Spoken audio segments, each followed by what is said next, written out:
Welcome to What's Good with Ben V, and our guest today is Tim Fleiszer. Tim's a dear friend, and Tim is currently the head of the Concussion Legacy Foundation's Canadian chapter. And today, I just wanted to talk a little bit about that, and for our audience that doesn't know anything about the work they do and what's happening in TBI and sports. So, welcome, Tim. Thanks for coming to the show, and welcome to the show, man. How are you? Good. Thanks for having me, Ben. Always good to see you. Absolutely. Yeah, good to see you too, buddy. So the public is becoming more aware of CTE because of the media coverage of it, and obviously a lot of high profile cases in the last few years have shed a lot of light on it. But people don't really understand who's behind the scenes and what kind of work is happening academically, medically, and you being the head of the CLF, can you tell us about how that started and, where it's evolved to today? Sure thing. So it was my college teammate at Harvard, Chris Nowinski, that first founded Concussion Legacy Foundation on the U.S. side. At that time, we were known as the Sports Legacy Institute and have since rebranded. And Chris had the unusual career path after graduating of wrestling in the WWE. And as he says, he got kicked in the head too many times and started suffering from symptoms, couldn't figure out what was going on, and ended up in Bob Cantu's office, Dr. Robert Cantu. And Dr. Cantu asked him, said, well, have you ever had any concussions? And he said, no, never had any. And Dr. Cantu went through the list of symptoms with him. Well, are you getting headaches? Are you getting dizzy? Are you seeing stars? And Chris said, well, yeah, that happens all the time. And Dr. Cantu said, well, those are all concussive episodes, and you're suffering from post-concussion syndrome. And Chris was blown away. And he said, I've been around elite sports and elite athletes, and, how do I not know any of this information? And, we were always, you saw stars or you saw double or, any of those symptoms. It's you just played through it, right? And you just waited till it went away. And nobody thought it was any big deal. And so Chris did a very, if you've read his book, Head Games, quite impressive in terms of the number of sources cited in there, and put together a really strong argument that, in fact, there was this epidemic of concussions happening right under our noses in plain sight, and we just weren't paying attention.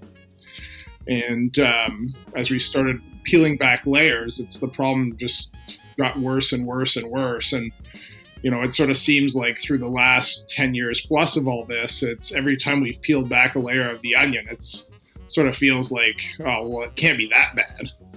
And inevitably, it's actually worse than we think that it could be. And I think that was certainly the case when we started looking at CTE, or chronic traumatic encephalopathy. And it's certainly a nuanced conversation. I don't think the public necessarily understands it at this point. I agree with you. Yeah, it's interesting because the public, like as an athlete, we've always been trained like you kind of just walk it off. And to a certain extent, in most sports, that's still, that's still the ideal is, you walk it off, and people don't understand that it's those little incidences that also total up that subconcussive trauma. And also the variety of sports that they're looking at now that are not necessarily contact sports, race car driving and equestrian, where, per athlete, the incidence of concussions is so high. And they didn't make the connection. So what kind of work is CLF doing now? Like, what's their primary function? Yeah. So first off, we love sports, right? As an organization, we're definitely not saying that people should be playing less sports. In fact, it's quite the opposite. I think the thought is to try and, make these sports as safe as possible, and to have them be what sports are supposed to be about, which is, developing great athletes and developing even better people. And I've always felt, Right. and just speaking from my own personal experience, I mean, sports was so foundational. I know it was for you too, Ben. Was so foundational in my development, and you and I both have boys of similar age. My boys are 5 and 3, and if I'm not mistaken, Milo's 4, right? Correct. Yeah, and so I know we talk about this quite a bit. Is we want them to have all the benefits of playing these sports.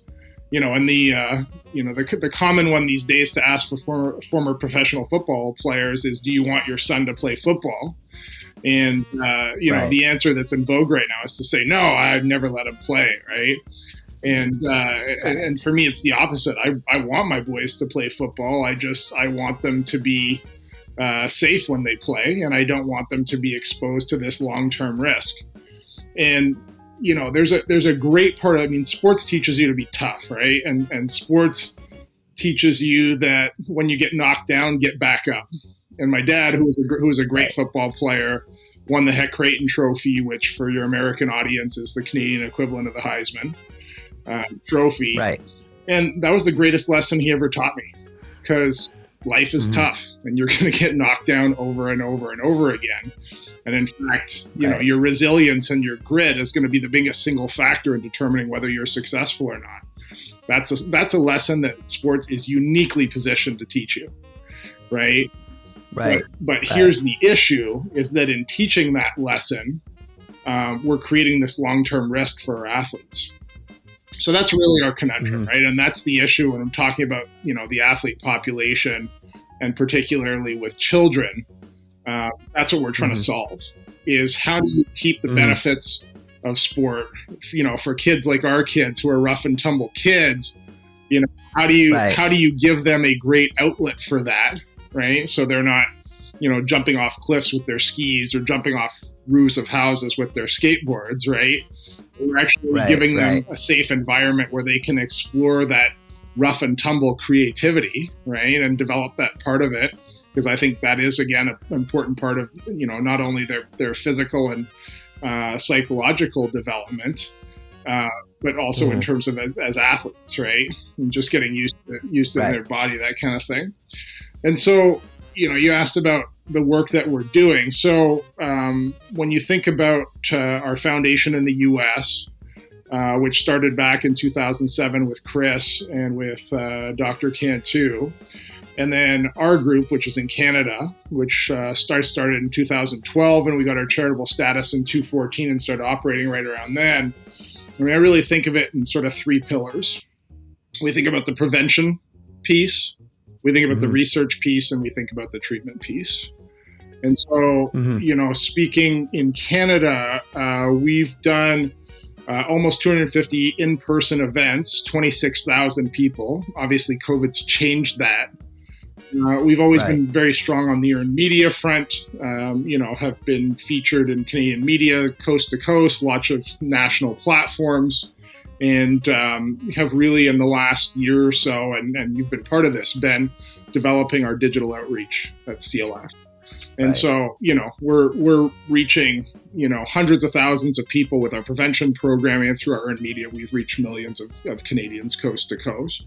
In the U.S., Chris and his group has been incredibly successful as well on that prevention side, doing programs such as Team Up, Speak Up, which happens in September every year, and will be certainly pertinent this year when we're sort of hoping that timing-wise, that's as the world starts to open back up and sports start to be played again, coast to coast and internationally. And, you and I have talked privately about our concerns of kids in this prolonged period of being off and what's going to happen from an injury risk standpoint when these kids get back on the field.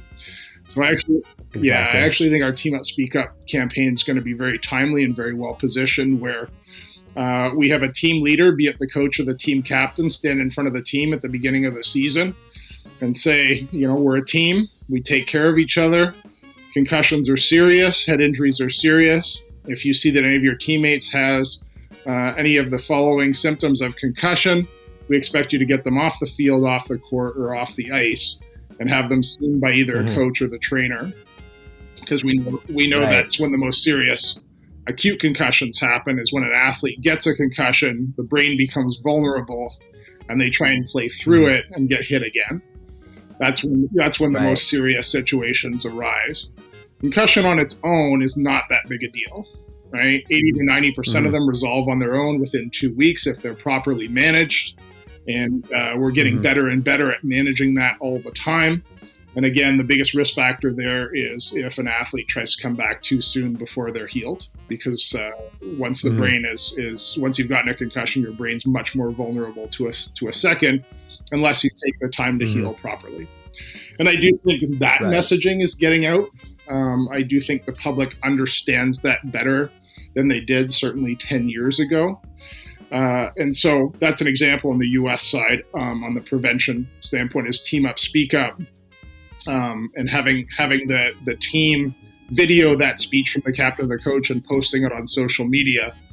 And last year across North America, we had over 2 years ago, because it didn't happen last year because of the pandemic, we had over 6 million athletes participate. Wow, that's impressive. Yeah, I didn't know the numbers are that big. Yeah, we've been relatively successful at reaching people on the prevention side. On the research side, been very well documented. The partnership with Boston University has worked very, very well. We've now autopsied over 1,000 brains there with Anne McKee and her crew at BU, and really made people aware of this brain disease, chronic traumatic encephalopathy, that quite frankly in advance had sort of been on the fringes of medicine, right? It's the history on that is they used to call it dementia pugilistica. It was really sort of associated with boxers. And then after a number of high-profile suicides, such as Mike Webster and then especially Dave Duerson, which led to a New York Times article, the public started becoming aware that there was this brain disease. Although, like we were talking about earlier, I'm not sure necessarily the public understands how it works. I think the perception is that you get CTE if you've had a lot of concussions. And we know that the risk factor isn't acute concussion, it's the number of subconcussive blows that you've received in the course of your career. So, taking on a base block in football, or heading a ball in soccer, or getting body checked in hockey. And, the cumulative hits that you receive on that over and over and over again is basically your risk factor. So the way we talk about it, and one of the researchers, Dr. Lee Goldstein, said it very, very well, where concussion is the injury, post-concussion syndrome are the symptoms of the injury, and chronic traumatic encephalopathy is the brain disease that comes from too many subconcussive blows or gets caused by subconcussive blows. Right. Understood. It's interesting because I see in what I look at in the public narrative, that's sort of changing as well, where the public awareness, they're realizing that it's not insulated to just contact sports. So, if you're a figure skater, like I said, if you're a race car driver, equestrian, then now they have to look at all sports. And the second part is that it's not a head injury, like you said. A concussion is not necessarily a head injury. That can be one of the effects of it. But that's becoming more aware, where the public is like, we need to pay attention to this subconcussive trauma, this repetitive contact, and we need to look outside of just, football, hockey, and fighting sports. We need to look at all sports. And I think that awareness is starting to change a little bit. It is, and so I think there's two real elements that'll make the difference in this whole calculus, which is the first being not subjecting kids to subconcussive blows. We're saying the age of 14.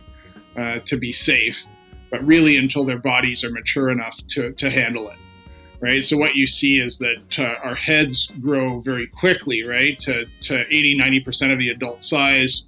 But when you look at little kids, they're little bobbleheads, right? Their neck strength is only 20 or 30% of what it will be when they're adults. And so we need to wait for neck strength and for the rest of athletes' bodies to develop where they're better able to handle some of these impacts, and having the brain go through the development phase that it needs to go through until kids become teenagers. And so, for those reasons, we strongly suggest, not just for ethical reasons, but also when you think about the best way to develop athletes, is to not subject them to subconcussive trauma until they're 14 years old. So no body checking in hockey, no headers in soccer, no tackling in football or rugby, and letting those athletes develop. And so that's interesting, because that's the East German, Soviet model, Cuban model, that pyramid model where they have a lot of levels of foundational development, even when you start getting specific to one sport. So if your sport even is boxing, you're not sparring and you're not getting any kind of head contact until after a certain age. And then after that age, they carefully monitor the volume of actual sparring and or contact. So that model's already been in place. It's interesting, and now it's coming to light here, relative to TBI. Right, and for those people that don't connect with the ethical or the health argument, talking about it in terms of athletic performance. The regimes you just mentioned are not necessarily known for their warm and fuzzy sympathy, right? The reason they're doing that is that subjecting athletes to these blows slows reaction time and makes them more vulnerable to injuries and shortens their careers. Those sort of things. Long and the short, it impedes performance, right? So the other recommendation, strong recommendation, is trying to limit the amount of subconcussive blows that happen in practice, and we've seen it be very, very effective in football. Right. And you've seen it going back to, a couple of years ago, the collective bargaining agreement where the NFL Players Association took less of a total percentage in shared revenue, but got much better working conditions, where now, it's very regulated how much contact you're going to have in training camp, and essentially very little contact happens throughout the course of the season. Which is a huge change, right, in the football culture. And we've gradually seen that filter down. There's been some articles lately about trying to limit more and more at the NCAA level. The Ivy League, which I'm obviously partial to, banned contact practices during the season a long time ago. And certainly that filters down all the way to youth football, where the coaches, the innovative coaches, are starting to figure out how to teach tackling and how to teach contact, using as much as possible bags, sleds, those kind of drills. And look, while it's important that athletes, the first time they're doing live contact in a season, it shouldn't be in a game. You need to find a way to practice that. Minimizing it has really, again, worked very, very well in the football world and has dramatically reduce the risk. And you're starting to see that now with other sports. The U.S. bans heading in soccer for kids under the age of 12 in 2015. And unfortunately, we've been slower to adopt that here in Canada. And recently, the European Association recommended limiting headers, although we're hoping for stronger languages for that as we go forward. So those are really the two big things on the research side, and then our final pillar is treatment.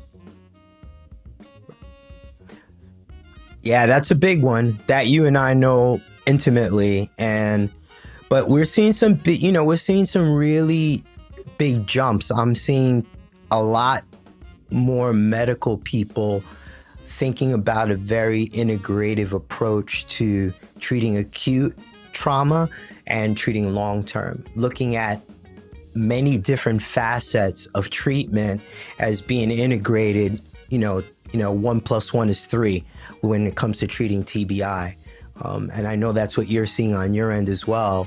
And I know there's a lot of research going on into that. Yeah, growing in leaps and bounds, right? Even 5-7 years ago, it was still sit in a dark room and wait until you feel better. which, you put a Mhm. healthy person in a dark room for 2 weeks, they're going to get weird and not Right. necessarily do well from a mental health standpoint. And so what we've figured out is actually it's a gradual return, and after the first 48 hours or so, starting to introduce some rehabilitation, whether that be ocular, vestibular, some of the other modalities that people are looking at. And you're absolutely right. The multidisciplinary approach is always the best. And one of the tricky things about brain injury, it's never one size fits all. It's never one rehabilitation prescription is going to work for everybody. It's people tend to respond to different facets of treatment. And so having that multidisciplinary approach is certainly what we recommend, and very interesting to see some of the progress that's being made in areas like looking at nutrition and the role of nutrition in rehabilitation. And we're getting better and better and better at rehabbing these injuries now that people are paying attention to them, which is heartening. Yeah, that's awesome. Yeah, I see it on my end as well.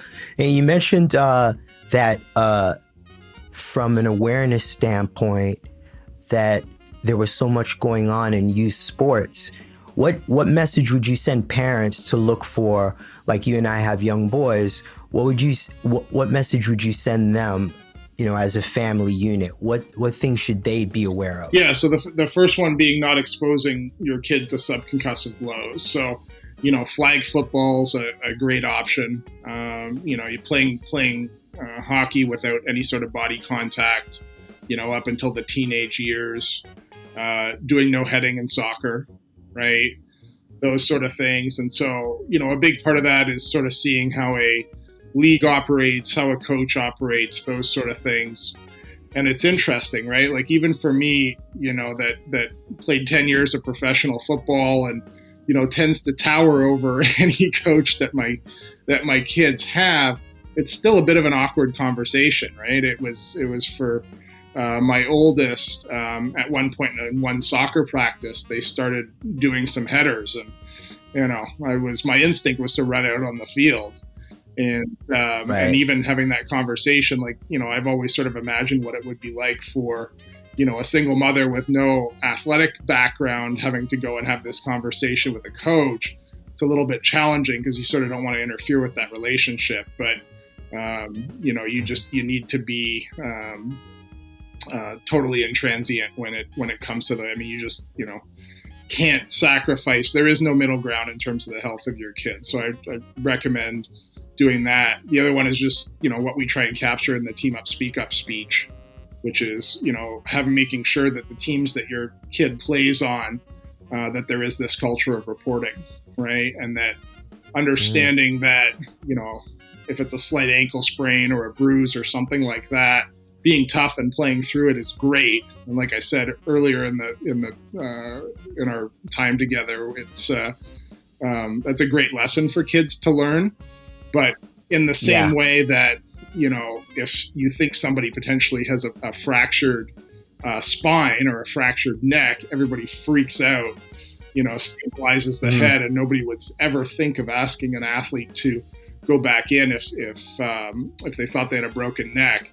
Maybe just as serious with concussions, right? It's just one of those injuries that you just do not mess around with. And so, if people think that somebody sustained a brain injury, you got to get them out until they're evaluated. Particularly with kids, you got to be very, very cautious with that. Yeah, that's a good message, because I've seen it trickle down from the pro level, where it's more the teammates are starting to get more aware and involved. Whereas before you wouldn't see that. Now you've seen it even on a high school level. A guy has a small event and his teammates are very concerned about, hey, how you doing? And they're trying to notice anything different, with their teammate, which you didn't see before. The onus was just on the coaches and the parents to a certain extent. But now the teammates who spend so much time, they're like, hey, you okay? That, I think, is a big one. Yeah. Because, that takes the responsibility from the athlete, or feeling guilty about not being able to participate. if they have that support from their teammates. Yeah, very, very heartening to see that culture change. And, asking somebody who's neurologically impaired by definition to self-report is a terrible strategy, right? And so having that bystander model, right, where, it's, and when you're on the bench in baseball, or, with your teammates in soccer, in the huddle in football, it's tough for the refs to monitor, all the different people that are on the playing surface. It's tough for the parents to sort of see everything from the stands, but generally the kids always know, right? They know that Billy or Susie is acting a little bit weird. And so it's just equipping, particularly with the really little kids, it's equipping them with the language skills of being able to tell that to the coach or to the trainer, and to getting them, off the field, off the court, off the ice. Yeah. No, that's important. That's important. No, I think I talked to you about it. I clearly remember a couple of times literally walking back to the wrong dugout and no one saying anything. And in hindsight, you think, wow, that's a pretty solid indicator that there's something wrong, that you shouldn't go back in the game. But that was the culture, but now that's completely changed, which is, incredible. So the overall scope of those three pillars is obviously public awareness. And, where does CLF want to go in the future now? Yeah, so when thinking about the treatment side of things, about a year and a half ago on the U.S. side, we launched what we call the helpline, which is not a crisis line. It's a patient navigation service. And we've had it up and running now in Canada for a year.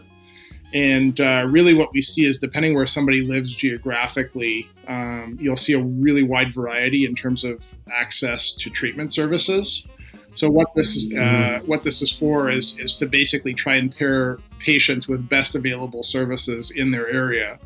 And of course, during the pandemic and the evolution of telemedicine, we're starting to see better and better digital solutions as well, which I think is going to be an important piece in figuring this out. So yeah, when you think about the three pillars of prevention, research, and treatment, we feel like we're doing a decent job of making advances on all three.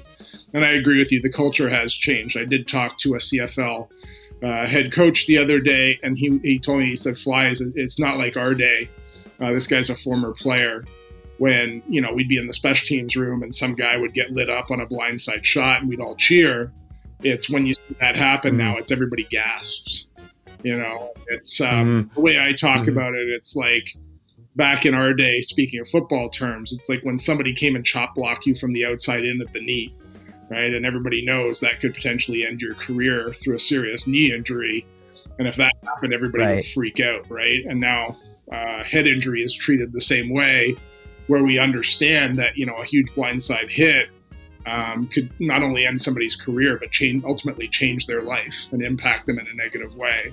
And so, it's you've always seen, starting at pro sports with a players association, you want to battle somebody hard, but you never want to take away their ability to earn a living through sport. And I think people are starting to realize that if you light somebody up, that can happen.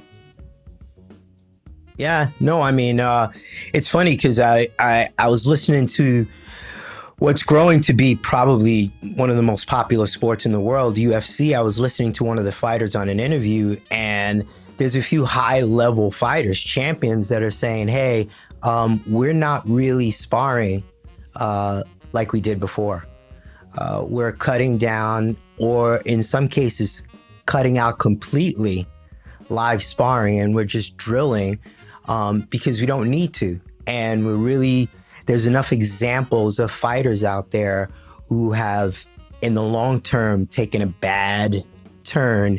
And we want to start looking at all of this contact that we are exposed to in practice. And which I think for that type of sport, to make that kind of awareness is huge, because it's growing by leaps and bounds. So the conversation is, taking the same turn in a lot of different sports. Yeah, Dr. Jeff Brooks, who works with us, who gotten to know very well over the years, Ben, he recently completed his PhD, and he was looking at the number of hits that the Western University varsity football team took over the course of 5 years. So he had accelerometers in the players' helmets and measured every impact they received, whether it be practice or at games. And in tandem, he was measuring reaction time. And we'd always hypothesized that, reaction time or any of these, any of sort of your biological process would potentially get slowed a little bit during season. But then you'd see in the off season, you'd see, a bounce back or a recovery. And what his data in terms of reaction time actually showed is that players did not bounce back in the off season. And basically, in proportion to the number of impacts that they took over time, their reaction time would just decrease. And Ben, as one of the top experts in the world, how important reaction time is. I mean, if it's maybe the single most important metric when you're talking about athleticism and talking about performance. And so to have that slowed, certainly doesn't help an athlete, right? And so it's unsurprising to me that people in the combat sports are starting to figure that out. Yeah, no, it puts them in danger. When that slows down, it's traditionally been viewed as that athlete lost a step, or father time caught up with that athlete, when in fact it could be that cumulative amount of damage that they took, in training and in their career that's caught up with them, and puts them in harm's way. But listen, this conversation, we have to have a part 2 of this, buddy, because like you said, it's growing exponentially. And I wanted to give the audience a nice little foundation of what you guys are doing. And, it's obviously incredible work. And, I'm proud to be part of it in a small way. And thanks, man. We appreciate you being on the show, and we hope to have you on again. Yeah, it's been fantastic working with you over the years, Ben. And, I think your stuff has made a real impact for the athletes. So great to have you be part of it. Great to be part of it as well. And, lots of fun, the team that we've put together in and around this. We have some fantastic people working on this issue. And, as we start to look at other populations now, like the military and first responders and people who have been subjected to violence, that sort of thing. Still lots of work to be done.